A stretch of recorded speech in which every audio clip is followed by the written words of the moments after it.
Are you looking to grow revenues, increase profitability, or obtain financing? If so, you came to the right place. Running a business is all about leadership. How do you become a better leader? Learn from the successful entrepreneurs and business owners how to lead your organization more effectively. That's why we created Leadership Live at 8:05, Talking Small Business, to help you succeed with your host, Andrew Frazier, Business Growth Pro and CFO and founder of the Small Business Pro University. Every Tuesday evening at 8 p.m. Eastern, we're joined by experienced entrepreneurs and business owners who share their secrets to success via live stream. Also, every Friday morning, we release a new podcast episode. Either way, you will learn about developing your business leadership skills from our roster of highly performing guest experts. Leadership Live is one of the many valuable resources provided through the Small Business Pro University, empowering business owners to learn, profit, and grow. Find out more at sbpro.u.com.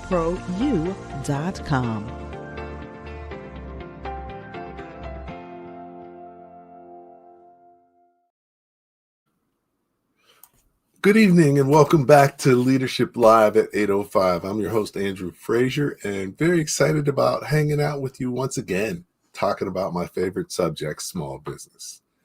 As you know, your business can only go as far as you're prepared to take it. And that's why we created Leadership Live, to really help you develop your leadership skills, help you gain more knowledge about business, and connect with other successful small business owners, leaders, thought leaders, to learn from them, to give you greater perspective, greater knowledge, and greater insight so that you can lead your business more effectively. So those of you who were here last week, you know that we celebrated 5 years of Leadership Live at 8:05, which is, really big anniversary. So we had both a live and in-person event together. And during the event, we launched our new book, 99 Proven Tips to Accelerate Your Masterpreneur Journey. And the tips are based on previous live stream guests and some of the great things that they shared. So definitely, if you don't have a copy, you probably want to get one. sbpro.com/99-tips. So looking forward to tonight's show. Tonight we have Anna, and we're going to talk about something that's very important for many business owners. And it's really the business basics for private practices. A lot of doctors and medical personnel, study medicine and, learn a lot about their craft, but then don't realize they also have to be business owners in many cases, and are really not prepared for that. But not only in private practice in medicine, in many areas of business, it's important to really understand the basics and, understand some of the key things that'll help you be more successful in business. So tonight's show is Business Basics for Private Practices. We got a great guest who's actually written a book on that. And we're going to have a great conversation. So thanks for joining in. Definitely look forward to your comments and your questions. Good evening, Darren. How you doing tonight? And also remember to check in. Put your location. Where are you joining us from? Around the country or around the world? So just in the chat, say what's up. Put where you're coming from. Give it a shout out. And I'm going to invite Anna on right now. All right. So let's see. She should be coming. All right, there she is. Hey, Anna, how you doing? I'm great, Andrew. How are you? I'm excellent. Thanks for taking time out of your busy schedule to join us tonight and share a little bit of your experience and expertise. Oh, thank you so much for having me. I'm excited to be here. Okay, excellent. So, you know, you've actually had opportunities to do, um, quite a few things in your career. Um, but what would be great is if you could walk us through your journey a little bit, talk a little bit about how you got to where you are and some of the key lessons learned along the way. Oh, yes, it has definitely been quite the journey. I graduated from the University of Georgia with my PhD in clinical psychology in 2000 something. I'm not going to say exactly how long ago that was. Let's just say it's long ago enough that, yeah, I could have potentially had a reunion this year and not the 10-year one. And when I graduated, I decided I didn't want to go on to a traditional academic career. I decided I wanted to go into private practice. And so I joined a pulmonary critical care sleep medicine clinic because that is where my mentor had worked. And I was able to fill his shoes. Hi, Michael Bruce, if you're watching. He's awesome. He is America's sleep doctor, by the way, if you are looking for some good resources. And I was there for 3 years working and figuring out both what I wanted in business and what I didn't want in business. And I'll say honestly, I didn't necessarily think I was going to go out into private practice on my own. And I'm wondering if there's others out there as well who are watching who originally started working for somebody else and then was like, I know how much money I'm bringing in and I know how much I'm getting paid. And I would like there to be a little bit of I would like those numbers to be closer together. And then in 2008, I had the opportunity to join a space sharing arrangement with other psychologists. And so we all shared office space as well as an admin, but we each had our own practices within that. And that's when I really niched down into behavioral sleep medicine. So most of my patients that I still see are insomnia patients, although I do still see circadian rhythm patients. We do some CPAP adherence, basically anything that falls on that corner of psychology and medicine. Oh, nightmare disorder, that's another fun one. And so I built my practice, brought on a couple of contractors to help with the patient load because it's a very highly in-demand niche. And then in 2020, I took my next big pivot, which we can talk about a little bit more. But I can say that early on, the lessons that I learned were definitely the importance of choosing a business that has a ready-made audience that is very highly in demand. And at that point, I was the first one, as far as I know of, in the behavioral sleep medicine field to start a behavioral sleep medicine niche private practice. I also learned basically how to market, how not to market. We can talk about a marketing disaster if you guys are interested, because we all love to hear each other's disaster stories. It helps us to bond. And I also learned that I really had no clue about finances. Like I could balance a checkbook, and although business math doesn't look that complicated from the outside, I mean, I have a bachelor's degree in math. And I did a lot of stats in grad school. There are still nuances that you need to be aware of and figure out. And so, Andrew, I'm happy to elaborate on any of those things. Okay, great. No, that's definitely, disaster stories are always fun. So we definitely want to make sure we get to that. And, definitely, going through the process and figuring it out yourself, has been, it's a lot of business owners do it that way. But one of the reasons we have the show is so hopefully, you figure it out faster and easier, so you can move forward with your business forward faster and easier. So, that's what it's all about. We're going to talk more with Anna about this. But before we do that, we do this through the Small Business Pro University. And the Small Business Pro University has many initiatives that can help entrepreneurs and business owners be more successful. So we're going to check out a short video about Small Business Pro University, and then we'll be back talking small business with Anna. Many small businesses experience low or no revenue growth, and the owners are not making enough money. I founded Small Business Pro University to help you break that cycle by empowering you with greater knowledge and enhanced skills to lead your organization more effectively. Over the past 15 years, I've collaborated with organizations like the Small Business Development Center, Rising Tide Capital, Empower the Village, NJMEP, Rutgers University, and SCORE to work one-on-one with over 1,000 business owners and teach tens of thousands of people about business. My experience includes serving as a naval officer, managing businesses, graduating from MIT, earning an MBA from NYU, and achieving the CFA designation, which has prepared me to accomplish my mission of helping 1,008,000 business owners to sell more, maximize profit, and finance growth by 2028. My vision is to create the ultimate business ecosystem for entrepreneurs.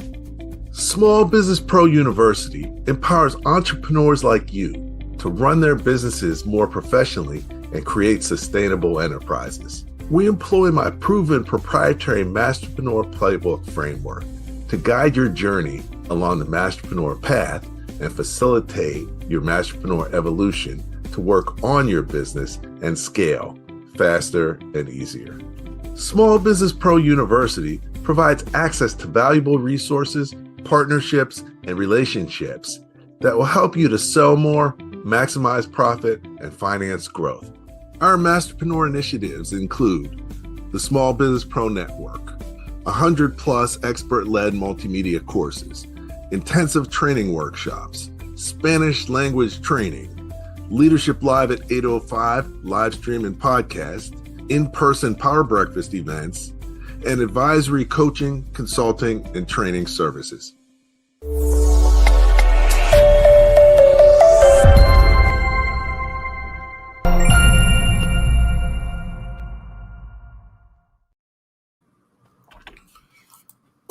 All right, welcome back.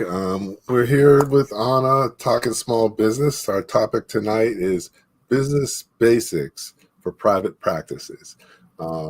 So Anna, you talked a little bit about your background and how you decided not to go the academic route and really move in the entrepreneurial way. Is that common for most people coming out in your field and in a lot of the medical fields, or would you say most people still look for jobs and don't go the entrepreneurial route? I would say that most people do look for jobs in the academic world. Mm-hmm. And in my program, because we were located in Athens, Georgia, which is, of course, very close to Atlanta and the CDC, and I'm based in Atlanta now, it was either academia or CDC. And occasionally one or two in each class would break off and go into private practice, but it was definitely not the main path. And so, of course, we didn't have any business training at all. We learned how to write grants, but we did not learn how to run businesses. Okay. Did you have a mentor when you were starting out? I did.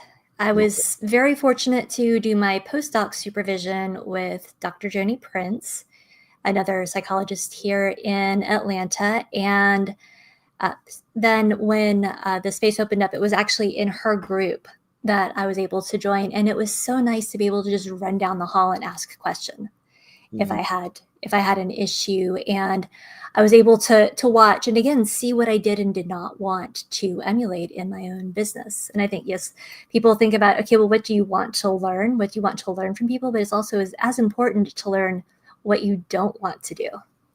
Yes. And I think I've found, and with most people as well as myself, when you have a business, you start becoming a student of business.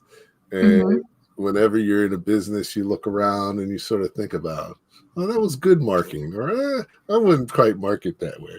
Or, you sort of look at the world in a little different way for things you might be able to borrow, within your organization or utilize in a way, learn something that you could utilize within your organization. So So that's excellent. So how long did it take you to really get comfortable as a business owner, where you were comfortable? What were the key things that got you there? It's sort of a funny question because my husband used to tease me that your practice is doing really well. Why are you still afraid you're going to fail? And so, and I would say it took me probably a good decade before I felt really comfortable and confident in my business. And it wasn't just the revenue coming in, it's the fact that we have a great reputation and really strong referral streams. So Hmm. we have people sending patients to us. And it also helps to have been the first practice of this kind in the city. There are, of course, others now, but it does help to be the first. Definitely, definitely.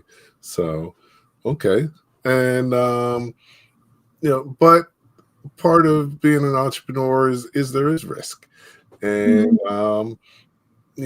sometimes you do need to be afraid. I have a couple of clients I talk to.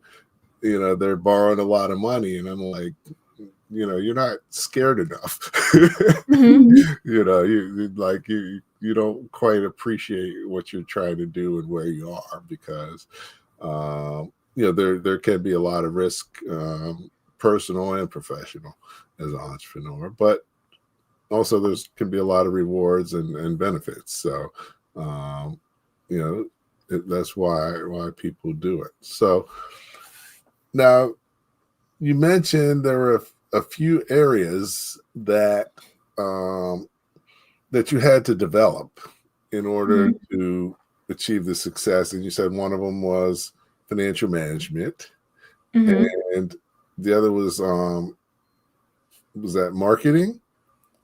Yes, financial management and marketing, establishing why my practice was unique and important. Okay, so talk a little bit about the marketing. How did your marketing evolve, and what was it that got it to a point where you felt that it was where you wanted it? Well, when I first started marketing, it was when I was working for that pulmonary sleep disorders practice. And as I say in the marketing chapter in Business Basics for Private Practice, everything I learned about marketing, I learned from drug reps. And so that was in person visits to medical offices, bringing them goodies to bribe the office staff to allow the doctor to talk to you. And hopefully making appointments to be able to do so, but sometimes you just had to go in and wing it and hope.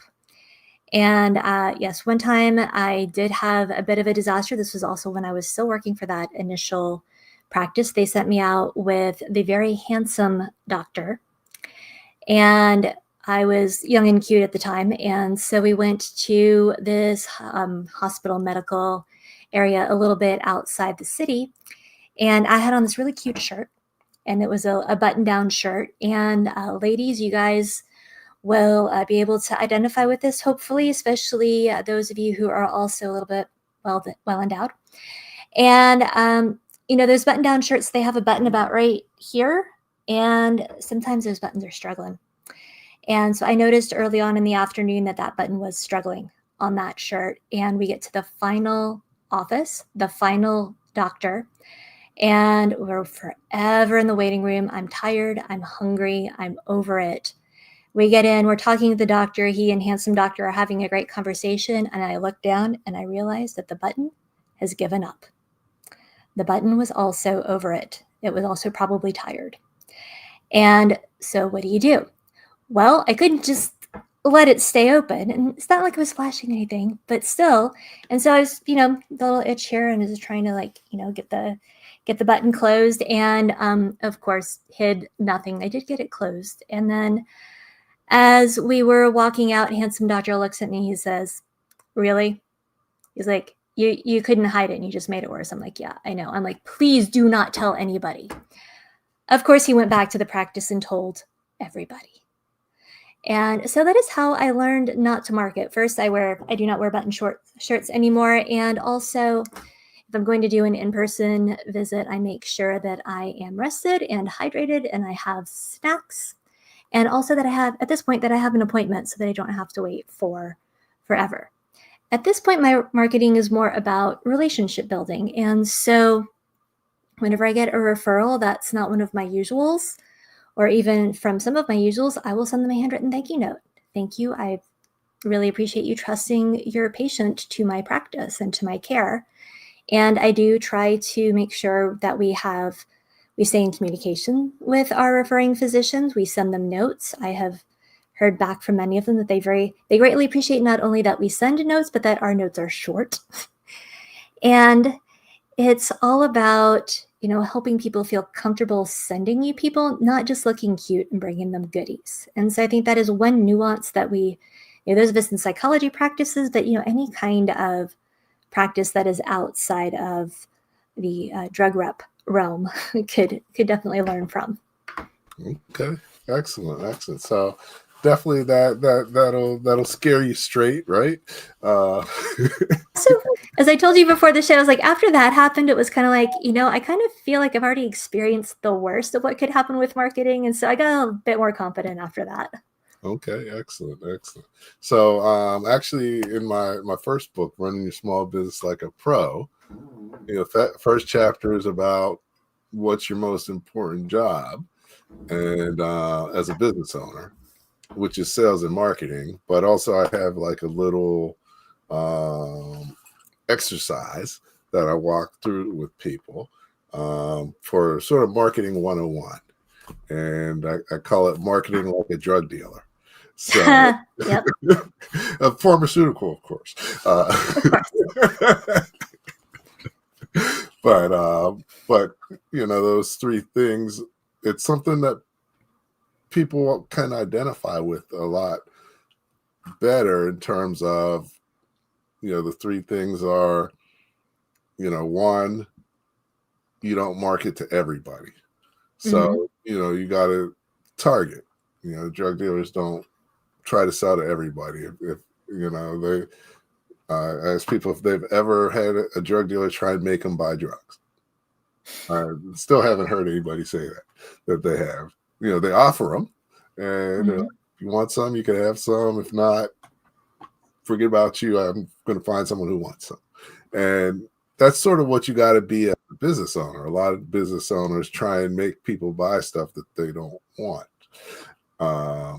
So just understanding that you got to find the right market.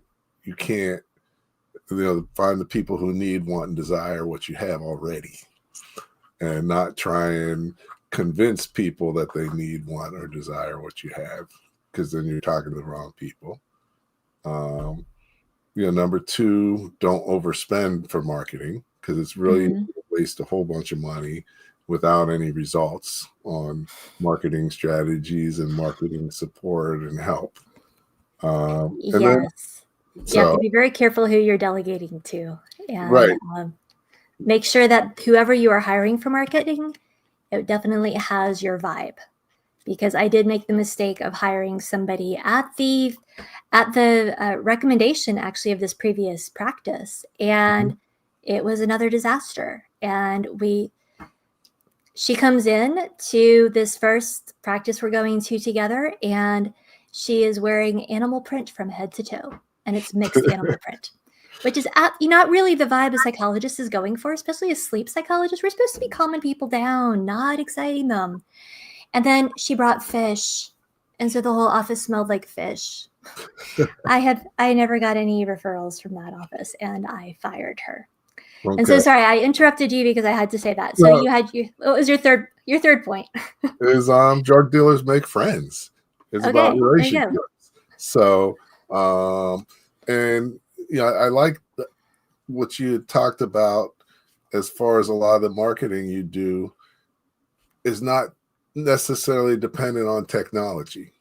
A lot of times people think, in this day and age, everything has to be online and digital.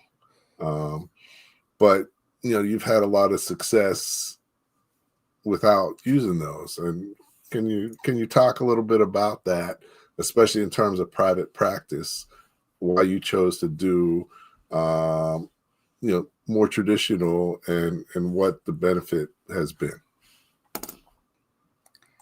Well, if you recall back in the 90s, remember how excited we used to be when we got an email? And how we would roll our eyes and be, oh, snail mail, junk mail. Well, now it's the opposite.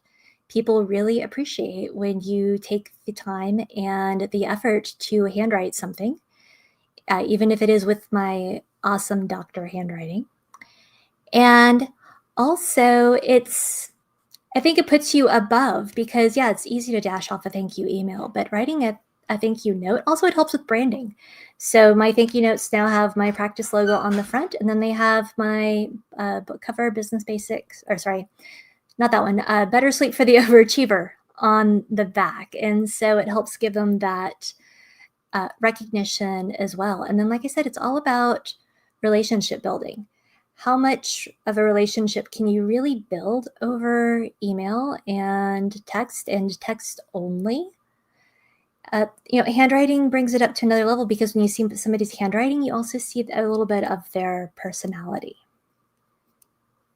I also love to, like I said, meet people in person, and whether that's visiting the offices, whether it's perhaps, I've had physicians, chiropractors say, hey, let's meet for lunch and let's talk. And, it's great to just be able to spend some quality one-on-one, face-to-face time.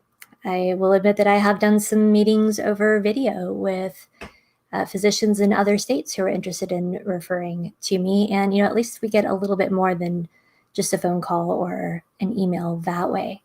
But yes, I would say that the more that you can show people your personality, it really helps to show your philosophy, and also it helps to show your compassion, and it gives them an idea of what their patients or their own clients might experience when they come to talk to you.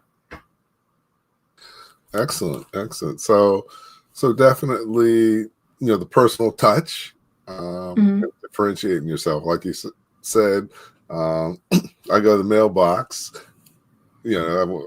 but half the days I get nothing but junk mail. So get like a nice little letter or something would be like something that you remember. So definitely being creative, doing things personal, but also, when you're in private practice, if you're a coach and in any service business, people have to know you, like you, and trust you.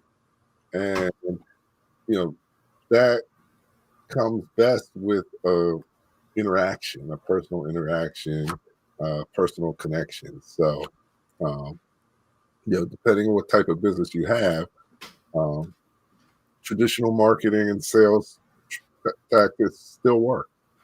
So don't feel like you have to do everything. So now you also talked about financial management and your challenges there. Talk a little bit about that and what you learned and what the challenges were. Yes, well, you alluded to it earlier, which is, what is it worth investing in and what is not worth investing in? I found very quickly at the start of my private practice, especially once I left that group arrangement and went on my own with my own office space, and where I had to deal with my own utilities were included, but I still had to deal with my own phone system and my own internet, and it adds up.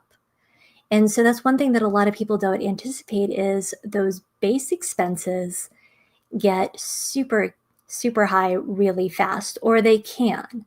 And so doing research ahead of time, and then making sure that you know what your budget is going to be like. For example, credit card fees. That's something that a lot of people don't think about, but that definitely takes a big chunk out of what you bring in, but it can be hard to budget for because it is so dependent on what you are bringing in. And one of those financial nuances that you have to let go of from the Muggle perspective is, well, as long as I have money in the checking account, I'm okay. It's like, well, no, you still have to look more at that profit and loss statement than you do at your checking account balance. It makes more sense to look at it that way. It's also reevaluating so often. Okay, what subscriptions do I need to drop? What is really working from me? What is really not working for me? And do I have to really rein in some of those impulse buys? Like, I love to buy books, and I can always justify a book as a business expense. But do I really need to buy another book? Because those add up as well. And so I do see the question from Kelly, strategies that most of us didn't learn in school. I'm curious, is that marketing or is that financial? Because, we don't really learn about any of it in school. So pretty much anything Andrew and I are talking about today could apply. And so Andrew, I'm really curious to know what are the big mistakes that you typically see of the brand new baby entrepreneurs financially? Are they borrowing too much money too quickly? Are they too reluctant? Actually, one big thing that I had to learn financially was it is absolutely worth hiring an office manager, somebody to help out. Yeah. Because yes, if you are spending an hour putting together charts, that is an hour of lost revenue that you could have been seeing a patient. Correct. So, but you also have to work within your budget. Mm-hmm. So, like you said, it's important to sort of know what your expenses are and make sure that you can handle them. But, the first and foremost is you got to have your business bank account and you got to run everything through it and not run personal stuff through it. So that's the first step in financial management, so that, you're clear about what your business is doing. You can have a bookkeeper work with you and they can do their job. Whereas if you got using money from all kinds of places in cash, you're just making their job a lot harder and they can't do a good job for you and they're going to charge you more. So, so I think that's, first and foremost. I found that, definitely accounting is the language of business. So, it's important to know something about it. You can't just say, oh, well, I don't like accounting, so I don't need to know anything about it. Or I have an accountant, so I don't need to know anything about it. How many stories have you heard where the accountant took all their money? So, building some knowledge in that. You mentioned that it was difficult. I try to tell people, make it easy for people. So what was difficult for you as far as that financial management? I think it was all the little picky details. Like, I have to admit that I am more of a big picture thinker, not necessarily a detail thinker. And I would also say that one thing that I did that I was very glad that I did was to set up a savings account for my business so that I could put my profit away and have it on hand for unexpected expenses. Because that's another thing that people don't realize is that you can do all the financial planning in the world, but stuff's still going to come up. Like, for example, in a lot of office leases, they have this one clause where if their expenses are higher than they think they're going to be, they don't fire their accountant or, refuse to pay their accountant. No, they pass all those expenses on to the tenants. And so last year, and I'm no longer in this office space, my business is all online now. But last year they hit us with like an almost $2,000 bill, which for a practice my size was a lot. But thankfully I did have a savings account and I did have a reserve. And so a lot of people do want to put their money straight back into their business. It's like, no, you need to keep some aside. And not only that, you don't want to take all your money out of your business either. Exactly. Because, as a small business, most of them are going to have cash flow issues. Many of them have cash flow issues all the time. So, even if you're a multi-million-dollar business, I've got clients who've had to go into their savings and put money in periodically. So, you definitely want to build a savings and some financial strength to be able to handle challenging times. So, Agree. So we have an interesting question from Kobe. Thank you. mhm. He asked for any financial projection tips for beginners. And one thing that I learned from my second business, Psych Up Academy, one thing that I did was I went ahead and mapped out in a spreadsheet all of the money that I knew for sure was going to be coming in from client payment plans. And with my practice, I will go in and look at what I bring in per session, and I will adjust it every quarter. I will look at my per session average, and I will also look at my show rate so that I can look and see how many appointments I have available, multiply it by the session, and then the percentage show rate. And that gives me a good idea of what the baseline is, what the very lowest is going to be. And then I can plan out expenses from that. And I would say no matter what business you're in, you're going to have some idea of what that's going to look like. And if you're starting off with no clients, think, okay, what is the very low ball that I can see, that I can take, and that my business isn't going to completely fail, and use that as your starting point. Okay. Yeah, no, definitely. You don't have to. You don't have to do everything all at once. Mm-hmm. You can start small and build on it. And like you said, you started with the revenue. Many times, revenue is the hardest thing to project, especially if you're not in business yet or you're very on in business. So a lot of times expenses are easier and more predictable. But a lot of people have trouble with projections because there's no right answer.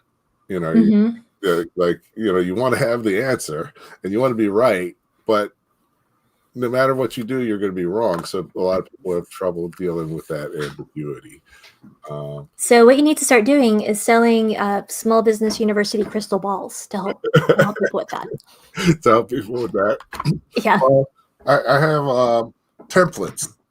Okay, that's probably better. To simplify how they're gonna and just come up with the right assumptions, because it really is about your assumptions, and that drives everything. So that's where you got to start. So now you were in practice, you learned a lot, and then you're like, I'm gonna write a book about being in practice. Why? Why? Why? Okay. Well, I have a not so secret other life. Shocking, right? Well, this is LinkedIn After Dark. I have this not so secret other life as urban fantasy and steampunk author Cecilia Dominic. And so I'm a U.S.A. Today bestselling fiction author. You can see some of my books back here. I've written 20 plus novels and novellas. And so writing a nonfiction book seemed a logical next step. And as I mentioned, I would bring on contractors. And of course, every time I brought on a contractor, they would have the same questions because we don't learn business in psychology school. And so that is really why I wrote Business Basics for Private Practice, so that I could have something to hand to people and say, okay, read this, and then come and ask me your questions, and we'll be able to have a lot more in-depth conversations. And that is honestly one reason why I really recommend that anybody in small business, in private practice, write a book, because it helps you to then go to the deeper conversations, which then helps you to then help people on a deeper level. So that was that one. And then Business Basics for then Better Sleep for the Overachiever. I really need to start my books with different letters. It was based on a decade of experience in helping people mostly with insomnia who have this very specific personality type of, I can't slow down, I can't relax, I have to keep going. Probably it's the people who are watching this show right now. I see you guys. And yeah, it was also, it came out in 2020, which was really helpful because we had a long wait list for people trying to get in with us, my two contractors and I. And it was something that my referral partners could give to their patients to tide them over. And so for a while, it was awesome because they would get on video for that first session and they would show me their Better Sleep for the Overachiever book, with all of the, the sticky notes and the tabs and everything. And I was like, yep, you are definitely that personality type. Okay, excellent. So yeah, no, I've written a few books as well, but I found it to be really difficult, especially the first one. And and one of the key things is it made me have to really know and understand what I'm talking about. Oh yeah. Writing a book's like the top level.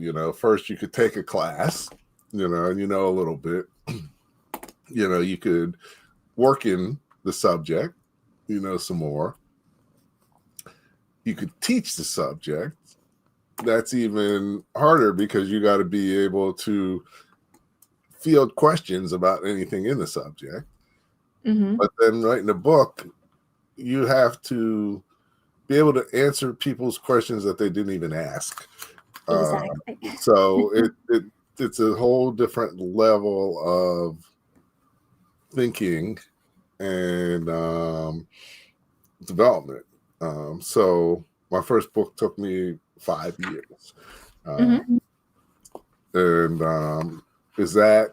did you have that type of issue? Or when you're working with people, do they tend to have that issue, and how do you help them get past it? Thank you. And I will say, you guys have probably noticed that my supervisor has appeared. I can't shut him out during my video calls because he will yell at exact pitch that will echo in my headphones. So I will say one thing that really helps to establish rapport with patients is to have a very cute animal. Right, Mr. Kitty? This is Timothy Mouse. And if we have time at the end, I can tell you guys how he has actually learned how to do therapy as well. And so Andrew has alluded to my pivot in 2020. And that came along when another one of my mentors, Dr. Rebecca Beaton, she owned the Knowledge Tree at the time. And it's an online continuing ed platform for mental health professionals. And I'd already been teaching an insomnia treatment course for them. And so she called me up and said, hey, we are expanding our offerings. We're going all online like the rest of the world, and we don't have to find ballrooms or pay exorbitant amounts for coffee.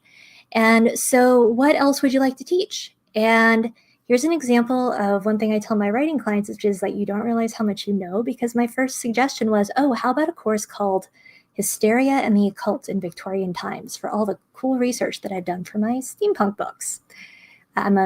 I love mental health and medical history. And she said, okay, yes. And how about how to write a book? I'm like, oh yeah, I can do that too. And so I taught the seminar 4 times. I'll be teaching it again next spring. I'm super excited. And of course, out of that came people who want to write their own books. They need a little bit extra help. So I saw some individual clients, and now I run cohorts so that people can support each other through the process. And I help people to get started by really honing in and clarifying their idea to help them come up with a book idea that merges their expertise with their audience need, with their passion, because I'm sure, Andrew, as you can attest, writing a book is hard, and so you're going to give up if it's something that you're not excited about. And then going from there, I help them to build their book according to, first to make sure it fits in the market, but also then to make sure it stands out of the market. And actually this coming Thursday, I have a 3-hour workshop where we will be doing just that idea of clarification, of talking about marketing, talking about how to get out of your own way, and also talking about publishing paths, because a lot of people get very intimidated at the thought of putting out their book. And do I go independent? Do I go traditional? Again, there's a lot of nuance. And it is so much fun for me to talk about and to help you guys figure it out. Excellent, excellent. So, you've sort of pivoted, and it's important in business and in life to pivot. My business evolves every 3 years. There's a different focus, Mm-hmm. and part of it's where my clients are going. What are their needs? Where are they going? Relationships, and you have to be market driven. So now, when you are pivoting, you got to create a new brand. Mm-hmm. What's your strategy around that, and how well is that working? So just to clarify, I have not stopped being a sleep psychologist. I am doing both. Okay, right. And I'm continuing to write. I have ADHD. I was one of those women who were diagnosed in middle age, Mm-hmm. and it works for me. It's nice for me to have different things to stimulate my very busy brain. And as for Psych Up Academy marketing, at first I went with the yin yang symbol, as is similar with my my private practice, but I rebranded at the start of the year to bring in more of the more of the myth and fairy tale ambiance that I help people to then build their nonfiction books around that structure. And so, yes, I bring my fiction writing knowledge and experience into writing nonfiction. And I call my program the Accelerator the Alchemist Pen, because it really is the alchemy of knowledge and experience and desire, and that thing that happens when, like you said, when you were thinking about, okay, what are the questions that people are going to be asking that they don't know that they're going to be asking. Mm-hmm. Mm-hmm. Yeah, I mean, definitely. That's key. Now, one other thing I found by having a book and how it's helped my practice is, one, it's made me better, a better communicator at what I have. But how else did your book help your practice? And how else can a book help someone's business be more successful? Well, as you mentioned earlier, people need to know, like, and trust you before they decide to work with you. And that is one great low cost, low effort-ish way for people to check you out, is to go ahead and pick up your book and see what you're all about. And also to see, okay, is this person going to give me just all the same old advice, or do they have a unique perspective and something that I want to learn from? So that is definitely the biggest way that it can help you. Another way that having a book can help you is that, if you think about it, it immediately establishes credibility and puts you above the rest of the crowd.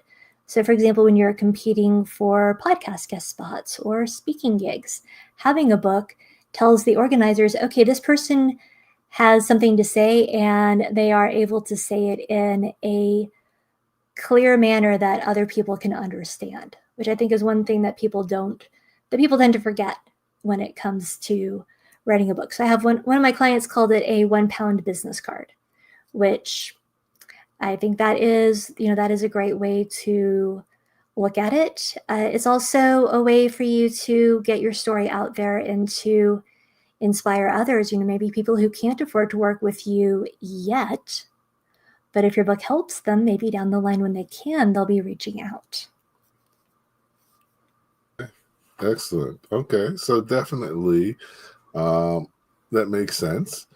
So now, if you had to do it over again, would you have made the entrepreneurial route, or would you have done the teaching route?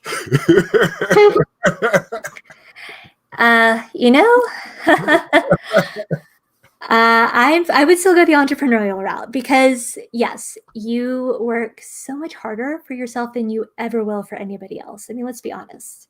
Mm-hmm. Because we are, that's what motivates us, is like we like to challenge ourselves. We like to see what growth looks like. What can I do? What can't I do? We don't want to get to the end of our lives and wonder what if. Plus, I just really don't think that I would have the patience for the authority and bureaucracy of the university system. Okay. So. Especially now. So it's, yeah, I really do enjoy my freedom. And it was really funny because I think it took me a good, 3 years before I was able to run errands in the middle of like a Monday and not feel like I was playing hooky. Okay. Yes. So, it is a whole different mindset and perspective, being an entrepreneur versus being an employee. So it does take a minute for a lot of people. Absolutely. Oh, and we have a question that keeps popping up: how to balance client growth and personal time. Well, you see, that is why it's really important to define a marketing strategy that you enjoy.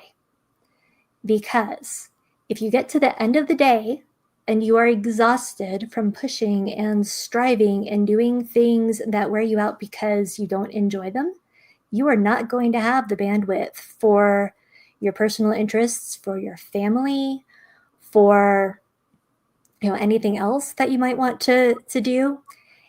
Exercise. Exercise is a big one that I think a lot of entrepreneurs let fall by the wayside because they're like, I have to constantly be working.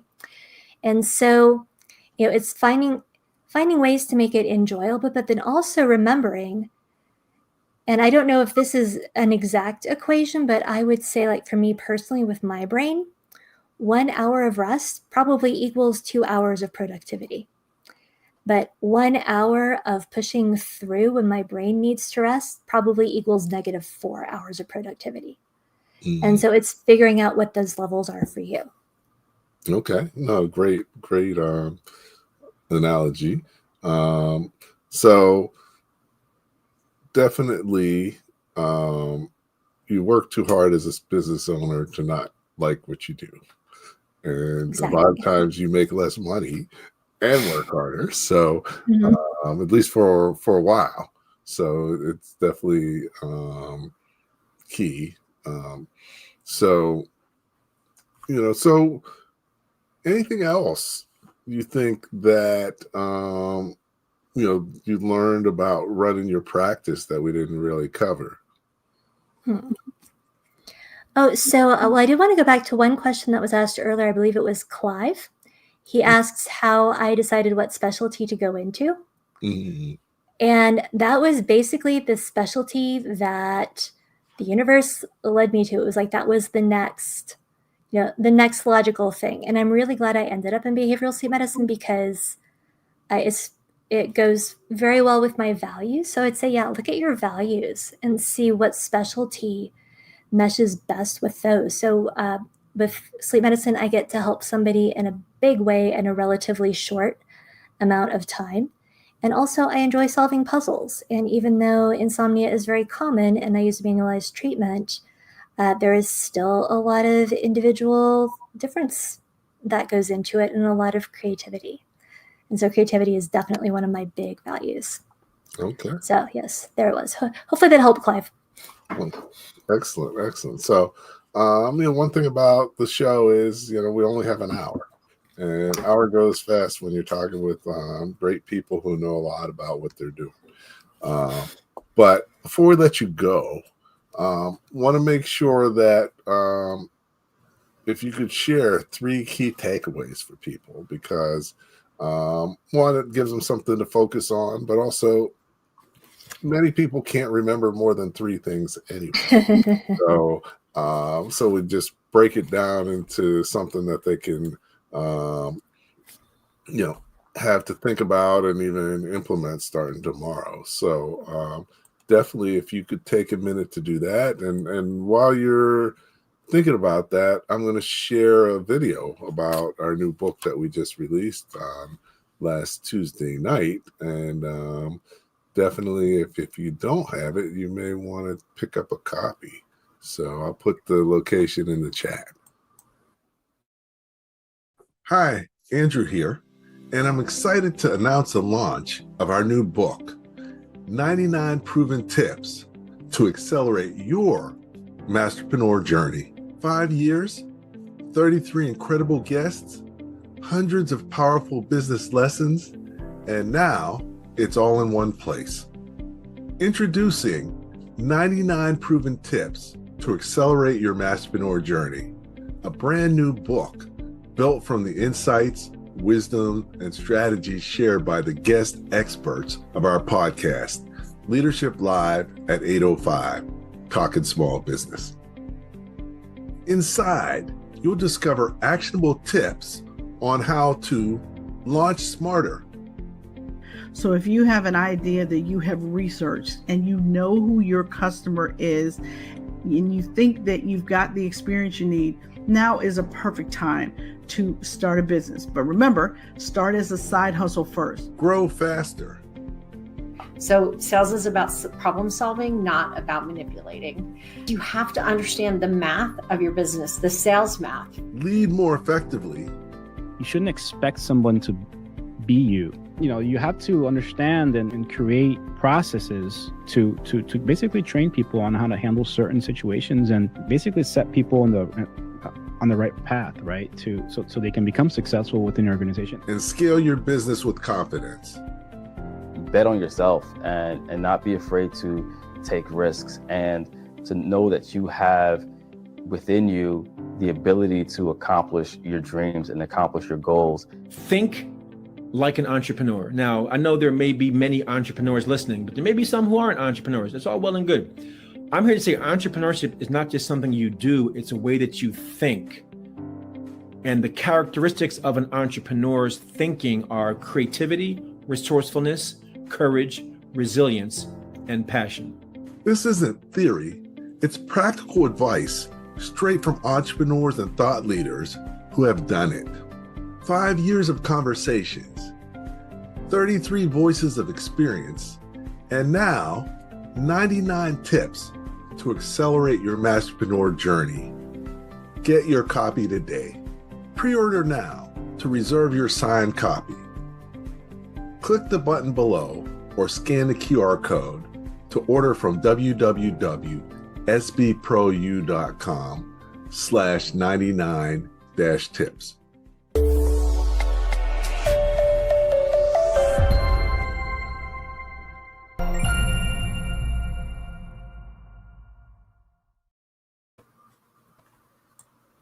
All right, welcome back to Leadership Live. I'm here with Anna and talking small business. We talked about business basics for private practices, but we talked about a little more than that as well. But that's what the show is all about. We definitely appreciate everybody's questions and comments. But Anna, what should people take away from what we discussed this evening? All right, yes, I have done my homework. Here we go. Number 1, marketing is all about relationships and authenticity, including with yourself. And this means whether you do it with yourself or you hire somebody. You need to make sure that you are doing what is consistent with you and your values. Number 2, time and energy are as important as money when it comes to having a small business or perhaps even more than one. And it's important to be purposeful and strategic with all of them. And sometimes it can be helpful to think about, okay, what is the minimum that I can handle? Or what is the minimum that I think is going to happen, and go from there. And number 3, of course, writing a book is one of the smartest investments that you can make in terms of your time, money, and energy in your business, because it will do a lot of the selling for you. And so, all right, Andrew, how'd I do? All right. So definitely, and you did it in what? Like definitely less than 2 minutes, maybe less than 1 minute. So it's all of those networking events. I've gotten really good at my pitch. Yeah, no, perfect. So so number 1, you talk about marketing and relationships, which is key. 2, time and energy. More important than money. Or as important as money. Important. Depends on when. but yeah, your time and energy are very important in managing those. And then, writing a book, definitely can do good things for you and your business from a marketing perspective, but also it could just make you better at what you do, because you're going to understand it a lot better. So no, these are great tips to share. Hopefully everybody on here got something valuable out of it. Before we close out, Anna, is there anything you want to share? Well, I've already talked about my workshop that I am doing on Thursday, and I'm also opening applications to the next accelerator. And so I can share the link to that as well. I've also shared my practice website in the chat. My colleagues and I are PsyPact providers, which means that we can do telehealth with patients in other PsyPact states. And at this point, it does cover most of the country. And so, yes, I am here to serve however you guys need me. And I just want to say thank you so much, Andrew, for having me. It was such a fun conversation tonight. Okay, no, great. It's been great chatting with you. If you could hang on for a minute, I'm just going to close things out. So, great. So definitely appreciate everybody tuning in tonight. Your comments and your questions are always appreciated. Definitely, if you haven't subscribed, make sure that you subscribe, just to let us know, and so that you get notifications, so you know when we're coming on. And each week we have a great guest. So next week, what we're going to be talking about is unleashing your potential to win at a higher level. So really, how can you step up your game? And I'm looking forward to having Justin Lund in the house. And, definitely, hopefully you can join us and take part. So hopefully I'll see you next week. And always remember, at the end of the day, the more that you know, the faster and more successfully your business is going to grow. Thank you for listening to Leadership Live at 805, Talking Small Business. Subscribe to our YouTube channel and to the podcast on your favorite podcast platform. Leadership Live is one of the many valuable resources provided through the Small Business Pro University, empowering business owners to learn, profit, and grow. Find out more at sbpro.u.com.